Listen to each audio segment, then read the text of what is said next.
Namaste, I'm Minnie and welcome to my channel Food Atomic.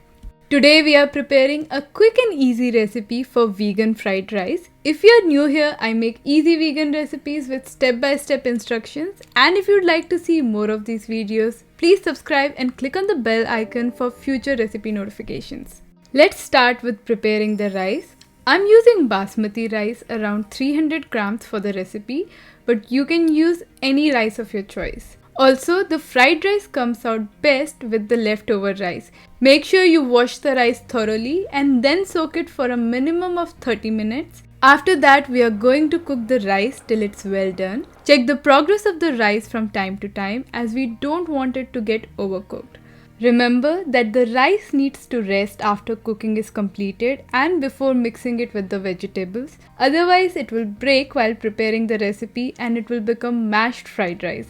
And we don't want that, right? Once the rice is cooked, remove the excess water and then spread the rice on a flatter or larger surface to cool it down completely. You can prepare this vegan fried rice with your favorite vegetables or whatever you have at hand. It can be as simple as you want.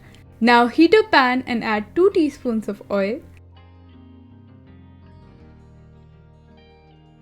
Then add 1 small finely chopped onion, 4 to 5 finely chopped garlic cloves, 1 finely chopped chili. I'm using the red ones as they are available here locally. You can use the green chili or omit the chili if you don't want this to be spicy. Stir fry for 2 minutes over high or medium-high heat. We're not going to brown the onion. Just a little stir fry should be enough. Then add some finely chopped cabbage around 150 grams, 1 medium chopped carrot, and cook them for 2 minutes over high heat. When we prepare fried rice, the vegetables should always have a crunch and the rice should be soft. There are so many different ways fried rice can be prepared, but this is how I prefer it and like it. Then add chopped bell peppers. I'm using the red, green, and yellow like the traffic lights, followed by frozen green peas and corn.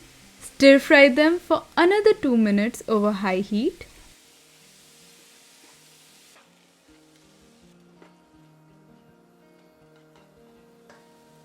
Then add 1 teaspoon of vinegar to the pan.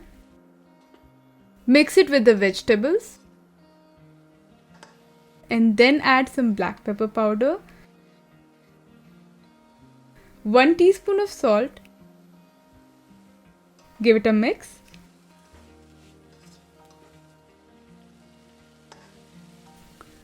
Now add the cooked rice.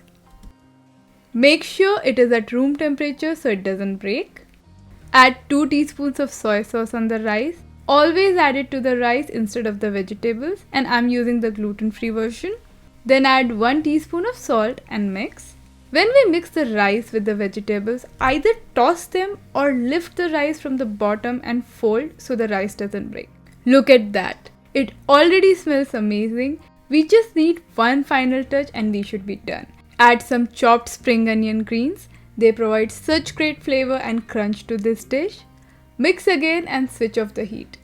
This is such an easy recipe to follow when you have some leftover rice and you want to prepare something quick and delicious. The best combination for me with fried rice is Manchurian. You can either prepare cauliflower, mushroom or tofu Manchurian to serve along with vegan fried rice and make it more wholesome. And for the final touch, add some more freshly ground black pepper. I'm a big fan of soy sauce, so a lot of that for me, but this is definitely optional. I wanted to share with you all that I will be part of the Vegan India conference this year, and I'm giving a demo on Indian vegan desserts and sharing the ultimate cheat sheet to prepare them. It's a 4-day virtual conference. It is an amazing initiative which encourages you to rethink food, fashion, and technology through a plant-based lens. Do check out all the event details. I have added the registration link in the description section. So if you like today's recipe and think this is something you can easily prepare at home, do give it a thumbs up and don't forget to subscribe. You can also follow me on Instagram and reach out there if you have further questions. Check out the description section for the link of the written recipe along with all the equipment and ingredients I use to make these videos. That's all for today, guys. I'll be back soon with another interesting mouth-watering vegan recipe. Until then, bye.